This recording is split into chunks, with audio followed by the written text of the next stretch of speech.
Ms. Rennu, we are good to go. Ready? Okay. Hello, everyone. Welcome to Voices, my favorite time every Thursday at 12 o'clock, where I come on board with an amazing group of panelists every week to discuss critical issues that are affecting our community. And today is one of my, should I even call it a favorite topic? I'm not sure, because this gray hair has come from this topic in the last 4 months. Our current education crisis. But before I begin with that, I'd like to thank Radio Zindagi, Saba, Neeraj, and RJ Ira for always giving us the platform to be able to help the community address so many critical issues, which we've been doing so for the last 6 weeks. Today's topic is the current education crisis. And as we all know, Governor Newsom has placed 32 out of 58 counties in the state on a list where we cannot open schools right now, or at least they're in the process of trying to open schools. And as this pandemic shows no signs of slowing down, students, teachers, parents, including myself, are scrambling to adjust. So today we brought on a wonderful group of panelists from the field of education to share their views, their thoughts of how are we going to handle the next few months, or possibly the next year ahead of us. So in no particular order, I'm going to introduce everyone. And if I miss anyone out, blame it on the gray hairs and just cue me in. So this is the first time we've had so many panelists on the show. So I'll begin with, of course, Anne Crosbie. She's the mother of 4 daughters. Anne Crosbie was first elected to the Fremont Unified School District Board of Education in 2012. She currently serves on the California School Board Association Delegate Assembly and Legislation Committee, and is the current chair of the Children's Caucus of the California Democratic Party. So welcome, Anne. Welcome to the show. Thank you, Rennu. I'm very happy to be here. Our next guest is Brannin Dorsey. She's in actually her 21st year of teaching. She's primarily taught kindergarten and first grade. Those are my favorite grades as well. She's also the parent of an incoming freshman in the Fremont Unified School District. She served on the executive board for the Fremont Unified District Teachers Association since 2005 and is the former president. And she currently serves on the Fremont Planning Commission for 4 years, ending in 2018 as a chair. So welcome, Brannin. Thank you so much for having me today.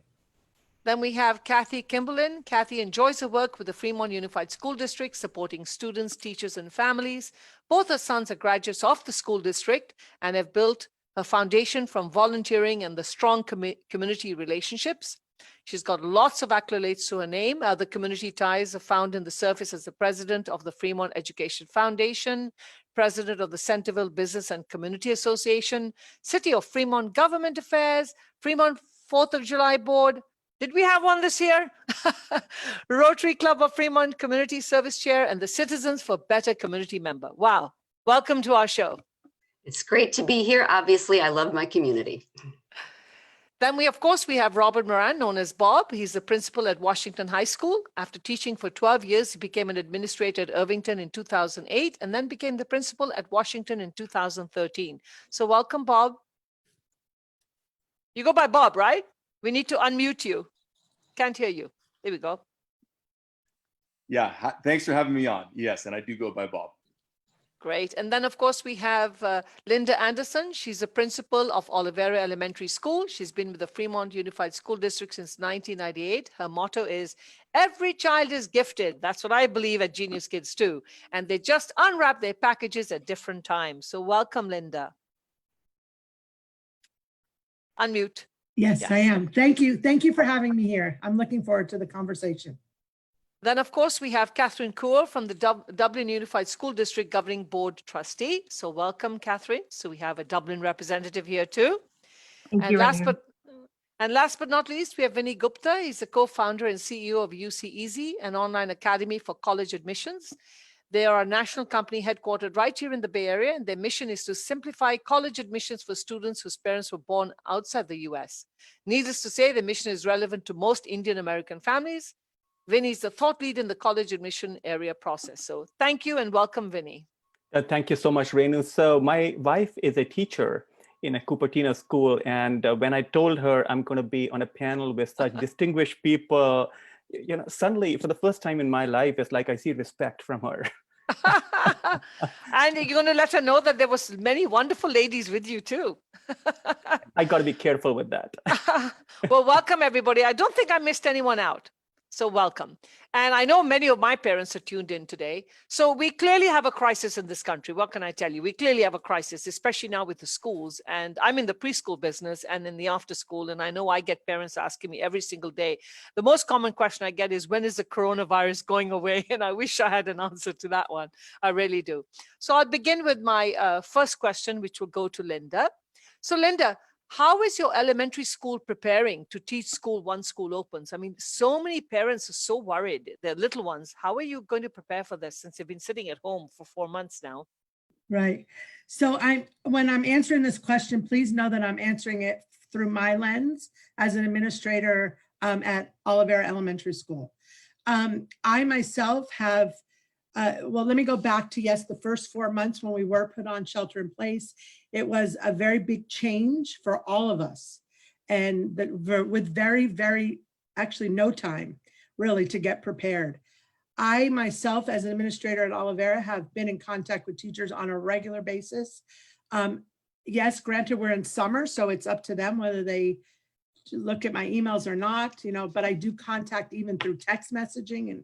And again, but my goal is to put the information out there so that, and I've created what's called what's unanswered questions that they may have. So it's a Google spreadsheet that they can drop questions in now as they come, because they're thinking about it, so it can get it out of their mind and onto this. So I have the opportunity to answer them.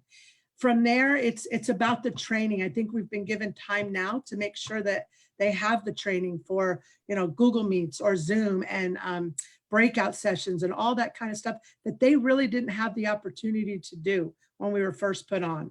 So I think I answered your question as far as really helping the teachers get more prepared for this distance learning that we're about to go into. Perfect. Thank you. So then I'll move on to Bob. Now that we've talked about the elementary, what about the high schoolers, especially the 11th and 12th graders? They're so concerned about their learning patterns. And do you really think there's going to be time for them to catch up on whatever's been missed? And what are your thoughts on this? Well, I'm concerned too. I think that we are going to have to go back. I thought that our school district and our teachers responded tremendously to the challenge of when school was, put to distance learning in March. But the one thing I've learned from this experience is there's no replicating teachers in a classroom. And I'm sure you know that with your daycare centers. And that's the major challenge. And what we're going to have to work on doing is backfilling information that kids probably didn't learn as well as they should have in March through June. And then really going forward and establishing the relationships that we need to establish to make sure that, classrooms proceed in the way they should. And like Linda said, we are working on the technology and we are getting better at distance learning and teaching.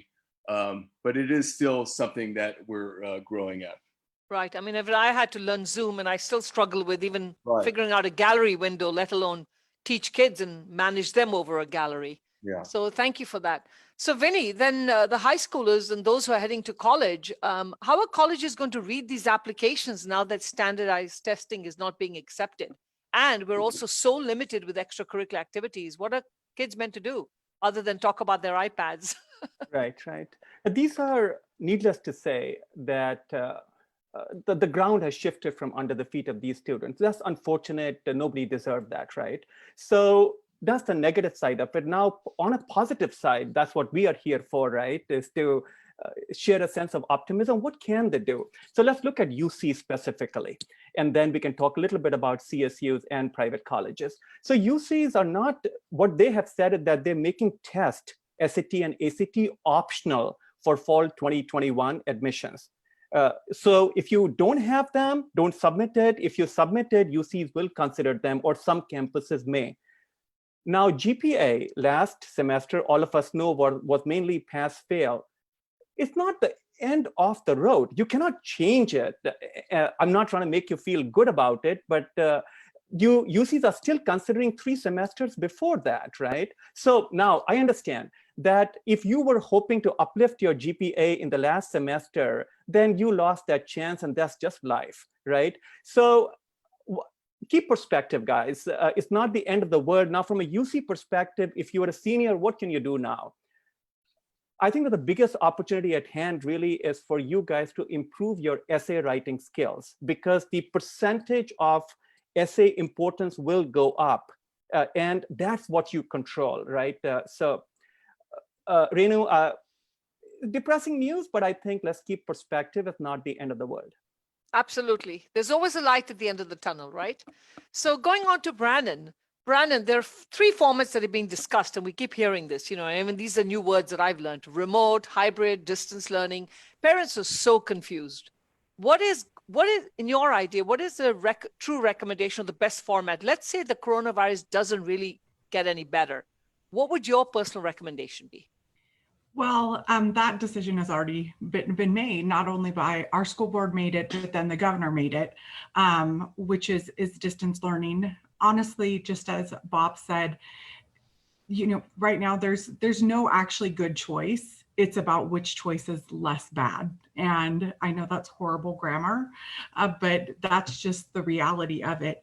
So I look at that when we address things that other people have brought up, is learning loss for students, and so what can we do differently? And I think, number one, we're all going to be more prepared going into the fall. We know that the trailer bill that was passed along with the California state budget has attendance requirements and other requirements, which I think are positive things, especially as a parent of a teenager who experienced difficulty with motivation. Even though he's a great student, it's really hard. Everyone's lives have been turned upside down, not just kids, but adults. Adults have more skills to cope with them than the kids do. So for right now, we have to be the best distance learning teachers that we can be. That means that we want to do things to minimize learning loss. That means that we can reimagine what school can look like and take out, we have to think about what are the most important things that kids need to know and skills. And Vinnie brought up essay writing. Well, I teach first grade. Guess what? I teach students how to write awesome paragraphs, which is the beginning of a 5-paragraph essay when you expand it. And so that's something that I can give very specific feedback on. Actually, I have a student who was struggling. I'm still working with her over the summer, and her parents send me her paragraphs, and I mark them up and send them back and talk about positive and negatives. But for me, as this morning, I've already done 2 professional developments, but I do that on my own because I want to be prepared and do what I need to for our kids. But I think that, we just have to stay positive. We have to create a sense of community to let people know that, and parents know that we're here for them. We're here for each other. And that's how we're going to make it through. It's really about support and resilience. Absolutely. Well, thank you for that. Yes. And it truly starts from the foundation, from as young as the 3- and 4-year-olds. If it can give them a good foundation, they can lead towards high school and, of course, college. So moving on to Kathy. Kathy, as the president of the Fremont Education Foundation, what do you feel you could do now to kind of help what's happening here? Well, we just had a pretty huge meeting to pivot our organization to meet the needs of the school district now. We normally have these 3 programs that are, facility-based, after-school band. We have grants for sports equipment. We're not going to be doing sports this fall. Then we also support the teachers with teacher grants. That's the one program we're going to be able to continue. But what we've decided is what we're going to do is suspend those other programs in effort to help the district in ways that they seriously need help. We need laptops for teachers. We need Chromebooks. We need headphones for each and every student. We have talked about learning management systems to help with the lower grades so that we can truly support a quality distance learning program for Fremont Unified teachers and students. Thank you. Thank you for that. My next question, Anne, it's going to Anne. It says, how challenging have these constant changes been with COVID-19? Every day there's something new, and every time the governor comes on, there's something. I mean, I just don't like to listen to him anymore. He gives me heart attacks. But you know, how is it going to be, how are the schools going to adapt to all of this constant change? You know, I mean, it's one thing with the parents, but what about schools? Yeah, I think that the ground shifting under your feet was a very good way to describe what we've been going through. I think that as much as it's been difficult for families, it has been no different for the government. So I like to tell of a story. I was on a meeting where they were talking about the budget specifically for education over a Zoom meeting, and the state education department was on the meeting. They turned to them. They had a table full of people who were in the meeting and giving feedback to the legislature. And then they went back to the legislature. They asked another question. And when they went back to the table, it was completely empty because the governor had announced that we would be going back to school potentially in July, which evidently he had not mentioned to the education department. And they were like, wait, what? So a lot of that is what has been happening. Everything is moving so very quickly that I think that we're doing our best to stay on top of what the next news is and to be able to plan appropriately. So not only do we know that we're going to come back as distance learning, and I will say that the difference between distance learning and actually having an independent study. So with distance learning, the teachers are still engaged, they're still working with students, but they're doing it from a distance. They're not in class together, versus independent study would be parents working with students on their own. And that's a totally separate program. And so with this, what the district has done is they put together a task force that is a lot of different people from a lot of different departments. It's broken down specifically, primarily by department. And we are very lucky because many of our educators who normally have summer off have been coming in and participating in some of these very intense conversations about trying to think through every single possible scenario and how we would be able to address an issue as it comes up, because we don't know what tomorrow is going to bring. I wish we knew when this was going away, but to your point, we do not. Thank you for that. And I think just want to clarify, one of our listeners has written that there's a confusion between remote learning and independent study. So remote learning would be when they're logging into actually school curriculum, correct? And they're dealing with their teacher in the classroom. And independent study would be enrolled in a completely different program. Is that correct? Okay, yeah, great. Thank you. I had a lot of other questions, but we're getting a ton of participation from our listeners, which I expected, and especially from Fremont. And listeners, I will get to your questions shortly. Some of them are comments, some of them are questions. I will get to them. I just want to get to Catherine next. So Catherine, coming from Dublin, with the Dublin high schools being overfilled, as we know, which is also what Fremont has gone through, do you feel distance learning option is going to actually be better? One thing I've been trying to emphasize to our parents, and I think this is not just unique to Dublin, is that no matter which mode we're going with, whether it's distance learning or hopefully some sort of a hybrid when things are a little more, calm in terms of the number of cases, is that the learning will not be the same as pre-COVID. No matter what we do, because of the state requirements that have now handed down daily instructional minutes per each grade level, those are reduced from what they were before. So please give your teachers some grace. This is no matter what we are all working really hard, but no matter what we do, it will not be the same as before COVID. So that's one thing we're really emphasizing to all of our parents. And I think in terms of our high school, it is definitely very full. I want to say it does actually help us because we no longer have to think about how crowded our staircases are between periods. We no longer have to think about the impossibility of trying to keep kids separate during breaks and lunchtime. However, it is, I think, really the heartbreaking part of dealing with this is our kids who are in special education, as well as in some of our free and reduced lunch groups. I think the learning loss there will be really tough to mitigate. So we're really trying to, it's a tough, like everyone has said here, this is really an unfair puzzle that we're trying to put together with people throwing in random puzzle pieces at us.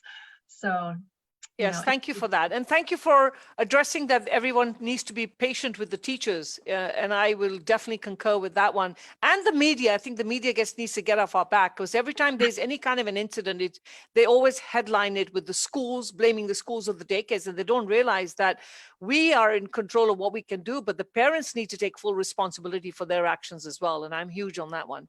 And so for one of the parents who's placed a comment, she's written that I understand how unorganized it was in crisis, but she claims that it was chaotic learning. So, to that comment, yes, it was chaotic learning, and I deal with this every day, but parents, you must understand, for teachers as well, they have families at home. They're also trying to protect their families and keep them safe. So it's going to be chaotic anyway, so you need to learn to live with that.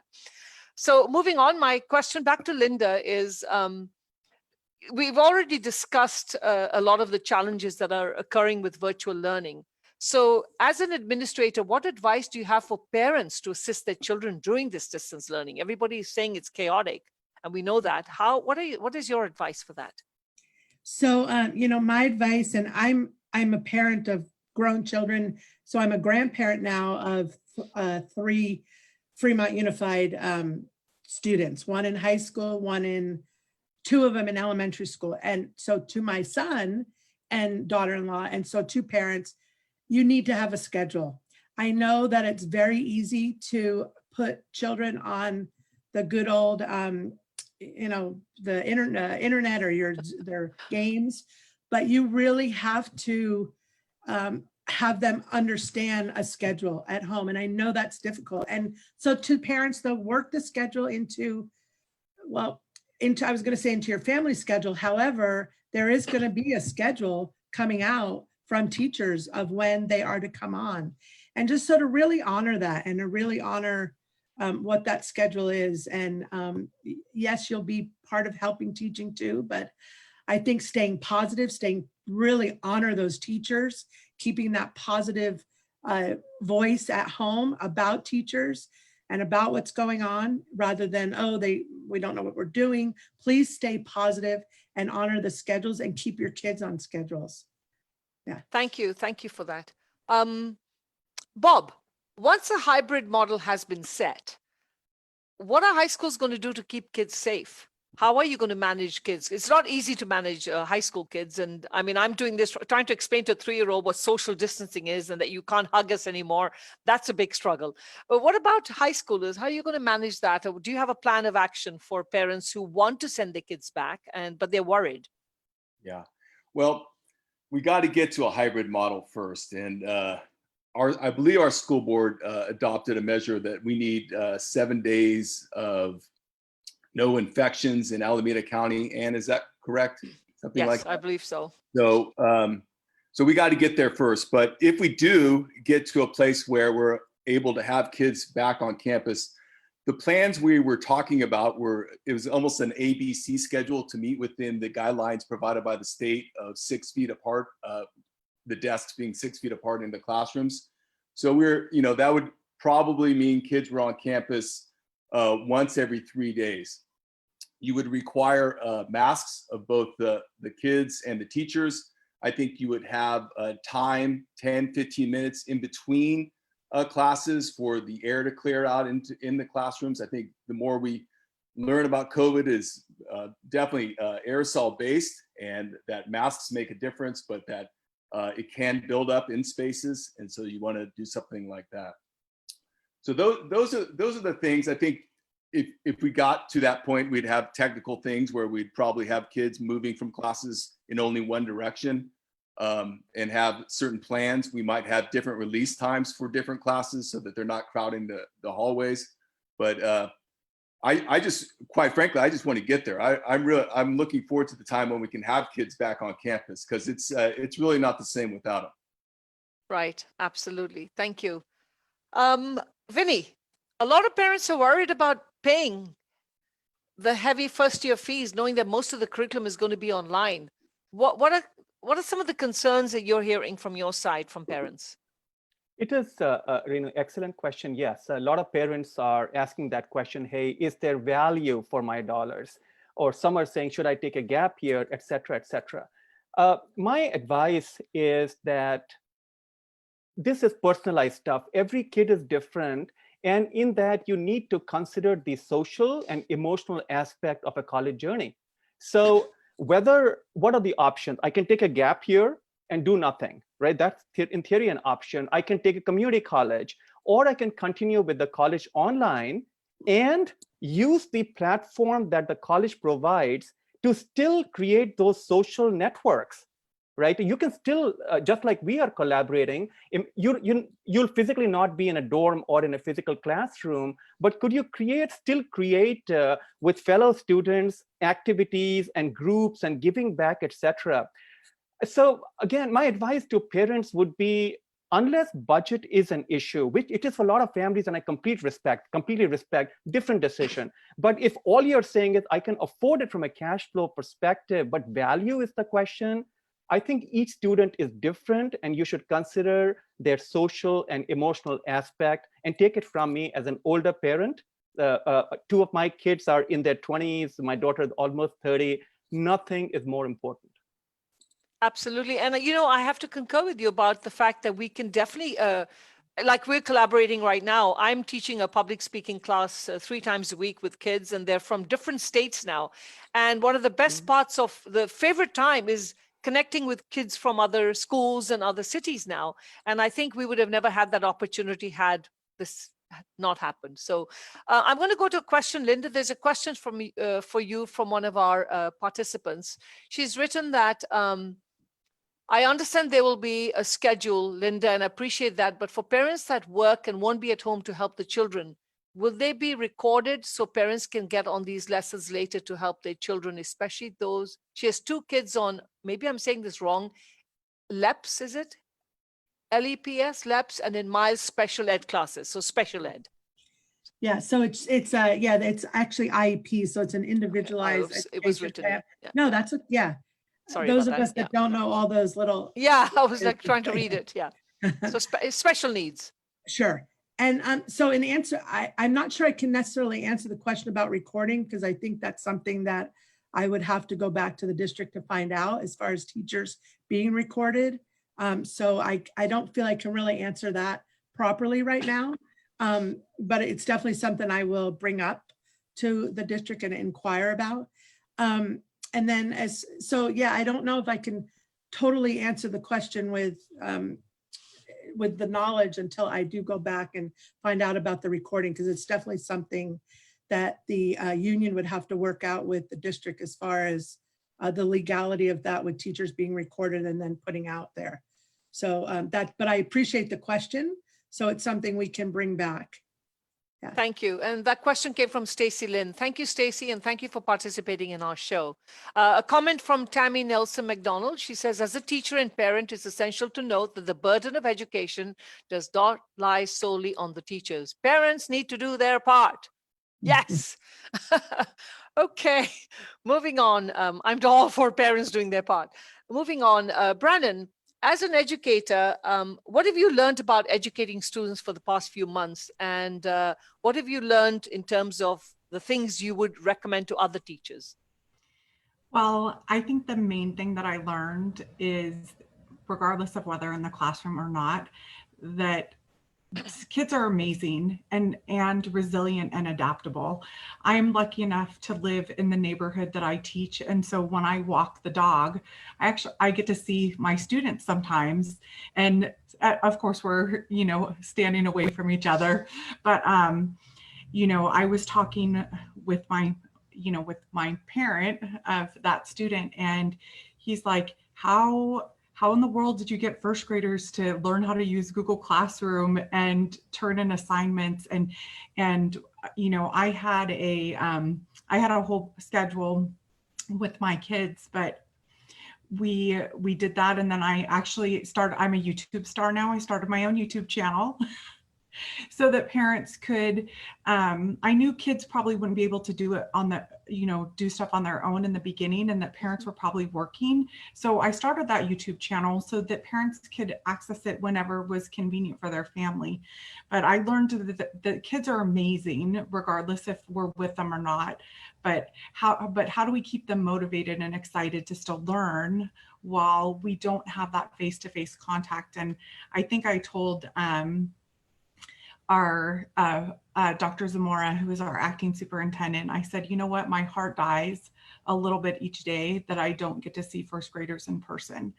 And I've had many sleepless nights over that. We worry just as much about them as we do our own families, but it's about finding that balance. And then I would say to teachers, communication is the key. Most problems come from misunderstandings. And so if we're communicating clearly with our administrators, with our parents, and then just being flexible, because we don't know what parents are going through in their households. We don't know if they had to, the kids had to relocate, to maybe a grandparents where they could, while the parents are working or things like that. But if you're a parent, you need to reach out to teachers and say, hey, this is what my family situation is. And, what can we do to work together? And teachers, be proactive. Communicate with your families and always have that door open, because as I said before, the only way we're going to get through this is by supporting each other and not judging, and giving grace, like Catherine said. Thank you. Thank you for that. There is a question, and I'll open this out to anyone who'd like to answer it. And the question is that, do they propose once schools in Fremont and Dublin do open in fall, should there be longer days, at least 4 to 5 hours a day to do catch up? They're wondering what the Fremont School District is planning to do here. Who would like to take this question? Yes, okay, so I'll start with Anne and then we'll have Kathy. So Anne, your input on this? Yeah, I think that we would love to have longer days. I think one of the challenges is that we're hampered by what we can afford to do, because obviously if we're expecting more of our educators, then we would have to pay them, compensate them for that time. And also that our teachers also have their own families where they may be having to deal with their own situations at home. So I think having extended days is very difficult. I think you can hear from listening to Brannin that we have some amazing teaching taking place. And I think that we're doing everything we can to bolster, to make sure that we're having the best education, the best first teaching to begin with. I think in the fall, we are likely to have some need to go back and actually assess where kids are, what has been their learning loss, and then start from there. So we may not go fast to begin with, but we will get there. And I'm confident that we have the best educators and that we'll be able to do that. Thank you for that. That question was from Anu. Kathy, would you like to add to that? Yeah, I wanted to briefly share my experience on the recovery task force. And it was really amazing to see anywhere from maintenance folks, teachers, principals, directors, office staff come together on this and talk about all the pieces of a school. And so there are so many things to consider. It would be impossible to come up with something that made even everybody on this panel super happy, because everybody has different needs. Every family has different needs. Every teacher has different needs. But it was really great to see everyone working so closely together with an AB plan, an ABC plan, and things that you also have to consider is the disinfecting, allowing time for disinfecting to happen. So there is so much to consider when you're working on trying to get the kids back to school. So it was a very great experience. I was glad to be able to be a part of that. So that leads me to your next question to you, Kathy, which was, do you see enough support being provided by the counties in the state? It could be a political question, but we'll try it. And there's probably no right answer. Have I seen some good things happen? Absolutely. Yeah. Have we heard from the governor that we're going to be, all the schools are receiving 2 months of PPE? Yes, we've heard that. So there are steps being taken. There are things being done locally, federally, And then once again, like I said, with the Fremont Education Foundation, we're going to put a big push, a big program, fundraising program out to help address these needs, to help fill in the gaps that aren't met by state funds or federal funds. And so, yeah, and as they're coming to patch up things now and put Band-Aids on things to keep us going forward, I'm sure we're going to see some incredible fallout as we go down the road. Over the next couple of years, it's probably going to be a financial roller coaster. So, but we're buckled up and we're in. Yes, I'm waiting for the next round of PPP. I think we definitely need that. Everybody needs some help on that. Yes, yes. And did you have something to say? You had your hand up. I just wanted to say to Kathy's point about the PPE, there was a long list of things that the government said that they would be sending, and then we heard from our local county, here's what's arrived for you, which was a very different list of things. So there's some, something's being lost in translation a little bit. The other thing I would say is, as far as cameras in the classroom, and this is what we're seeing across the board, that we have so many different things to consider, not only whether or not the teachers are comfortable with having lessons recorded, but also you may, at a point when we have a hybrid where you have some students in the class and some at home, there may be students who, for whatever reason, do not want their photo out publicly. So we have to be very careful about what we do to maintain everyone's rights. So it's much more complicated than I think the average person in the public can understand. Thank you. Yes, thank you for that. And thank you, RJ Anu, for participating. She has added a comment that it would really help if parents had more resources to help their kids, if they had, access to a lot of that, because in that way, teamwork can be done. And we appreciate that. And somebody else has asked if this discussion is only related to Fremont and Dublin, and does it affect South Bay? Well, this time, hopefully, I think most schools and school districts, if I'm not right, are kind of watching what everybody else is doing and kind of going along with the flow. So we didn't get anyone on this panel at this time from the South Bay, but I assume South Bay will probably follow with the same guidelines. It all depends on how their counties are doing with the coronavirus. And right now, I guess Alameda County is not behaving very well. So. So I'll move on to Anne. If the president pushes for kids to return to school, no matter what are the chances of in your opinion, that California is going to comply with this? I think slim to none. I think that we're in a situation, even South County is also still sheltering and still unable to go back because their rates are so high. I think the health levels and the level of coronavirus absolutely has to direct us.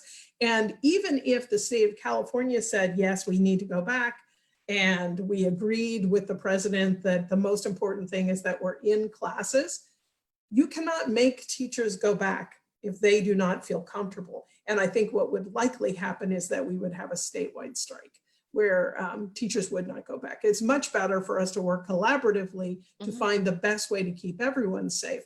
And one of the frustrations with what they're saying is you need to send kids back. Well, you don't send kids back to school alone.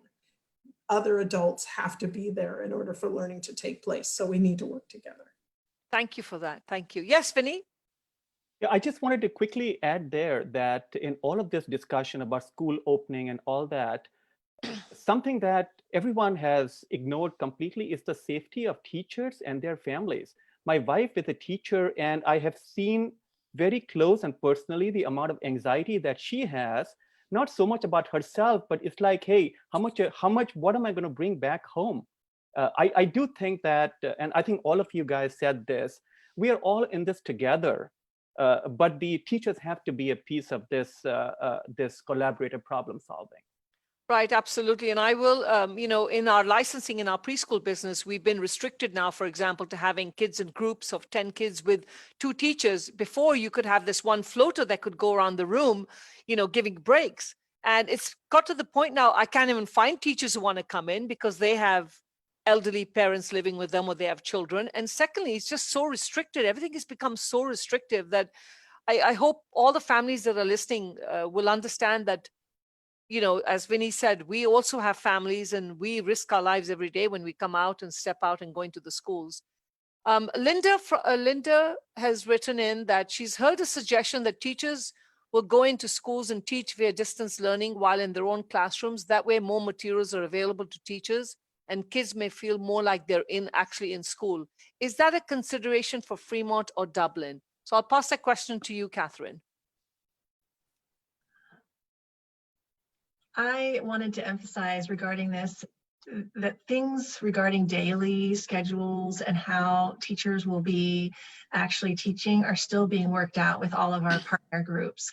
So I feel like it's a tough question to answer right now. I know that parents really want to know, I mean, teachers want to know too, like, what is our daily schedule going to look like? And, you know, like, it's really hard, but I think many of our districts are currently negotiating with our union partners. So those are being worked on. They totally get it that everyone wants to know this, but again, it's really something that they have to make sure works for all of our stakeholders. So we're working that out right now. It's a tough piece of it. And we have to also follow the governor's mandates that he's put forward regarding kind of daily attendance and a certain amount of instructional minutes and in-person instruction as well. So those are all being considered.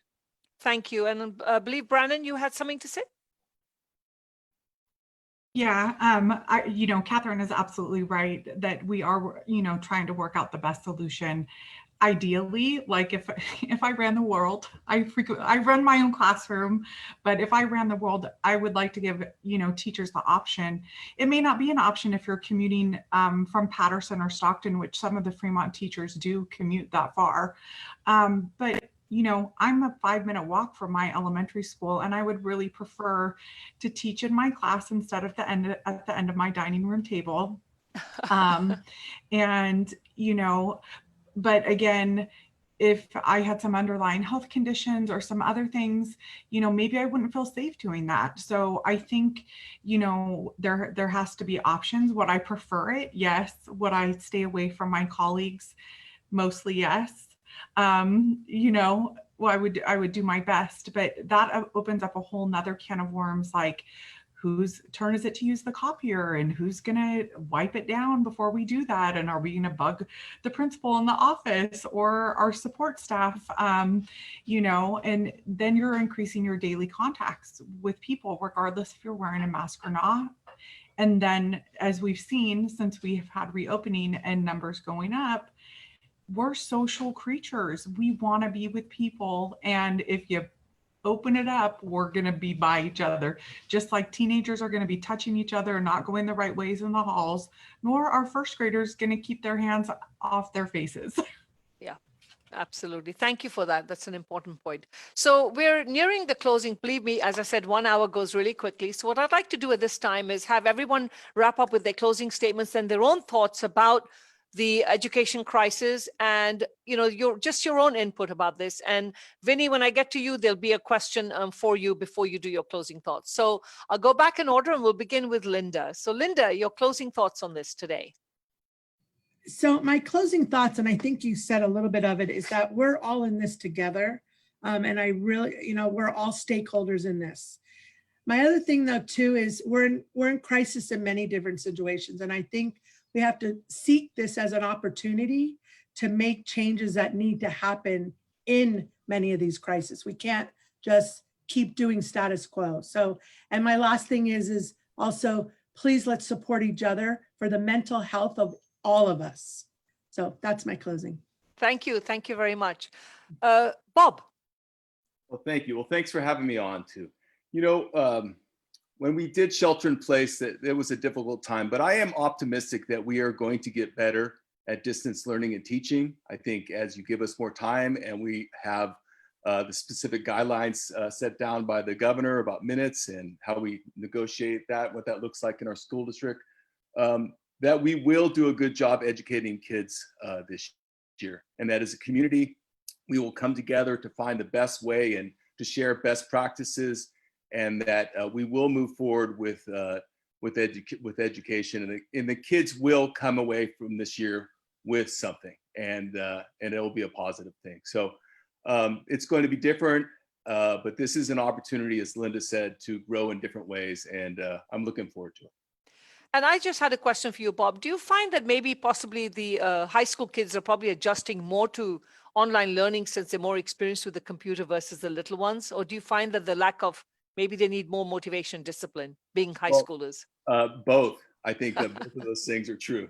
I think that once we get some sort of schedule in for distance learning and teaching, it's going to be a rough adjustment for some of these kids. If my own kids at home are any kind of indication, their time schedule is definitely gone into the evening hours. So I think your answer to that is both.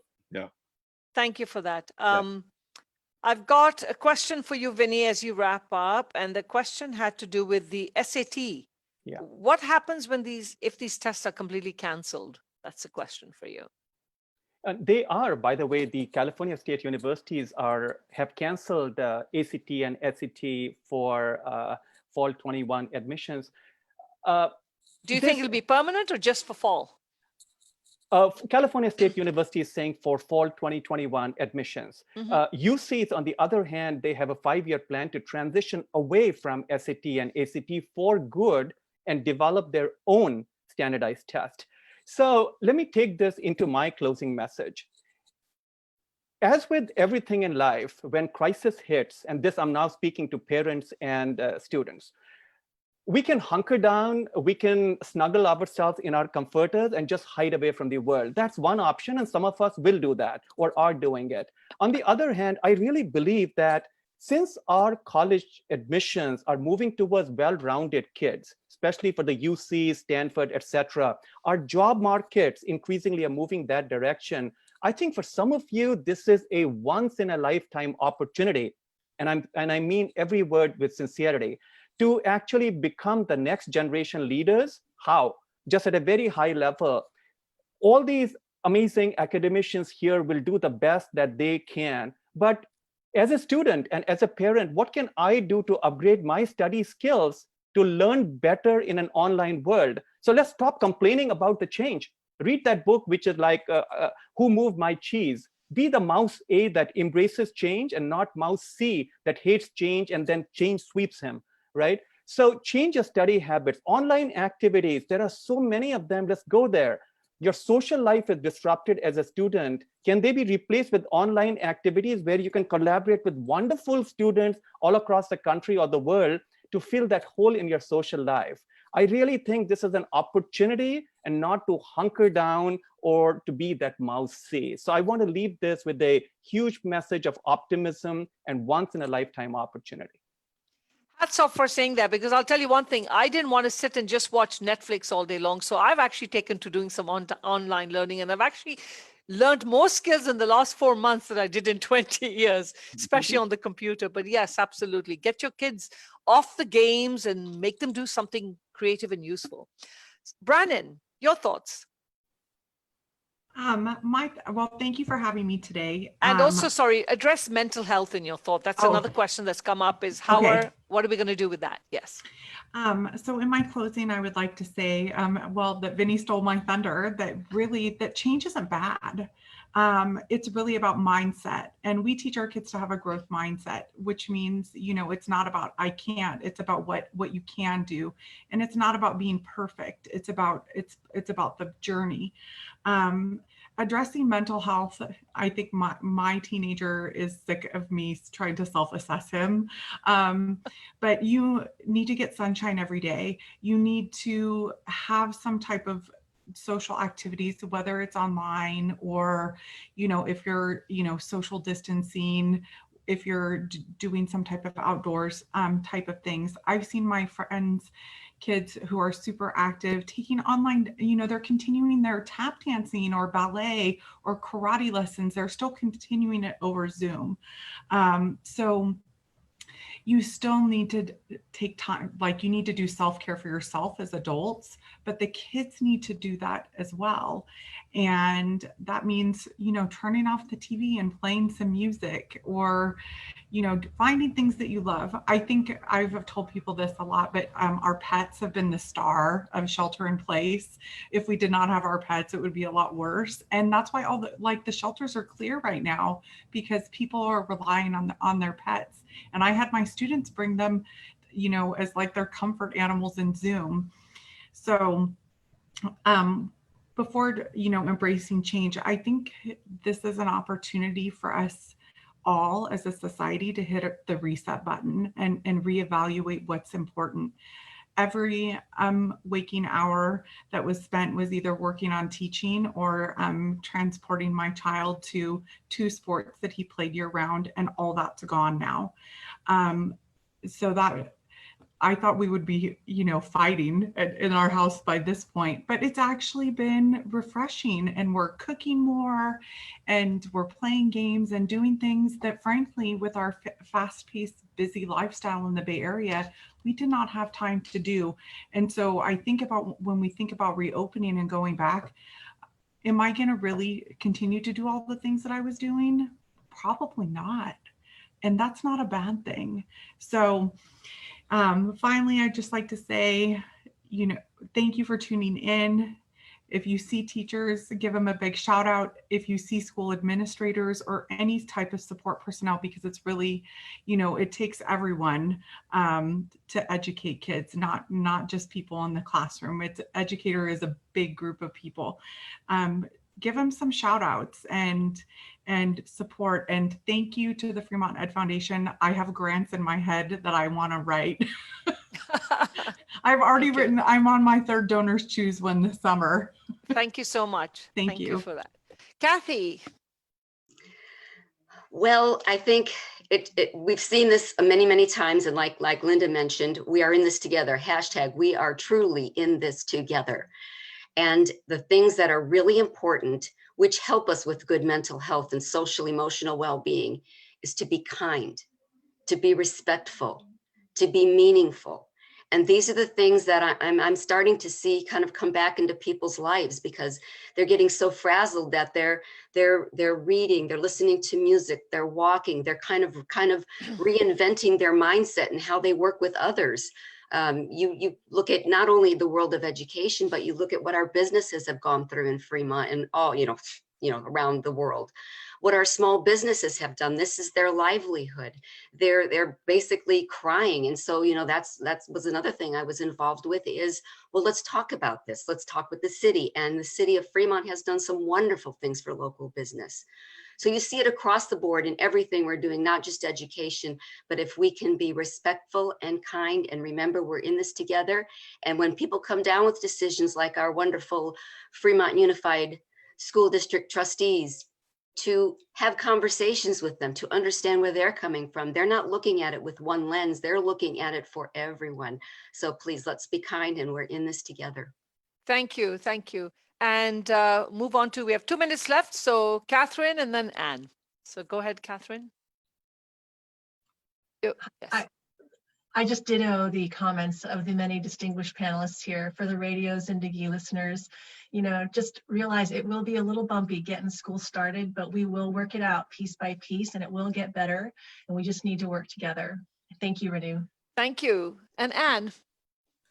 So I would say it's not about what you learn, it's about how you learn. So adaptability, absolutely, Vinnie. I think you said it so well. We need to teach our kids to be able to learn anywhere, to be lifelong learners, you know, from when they're with Rennu all the way through college. If you can learn, you'll be set. And remember that children are listening. If you have frustrations as adults, please take those frustrations and talk about them away from the kids. Keep a positive attitude with the children, because they absorb that. And it will make a huge difference for their lives. And feel free to email the school board. We're here. We want to hear from you. If you have questions, we're all very good about answering our email. We read all of our emails. So we're here for you.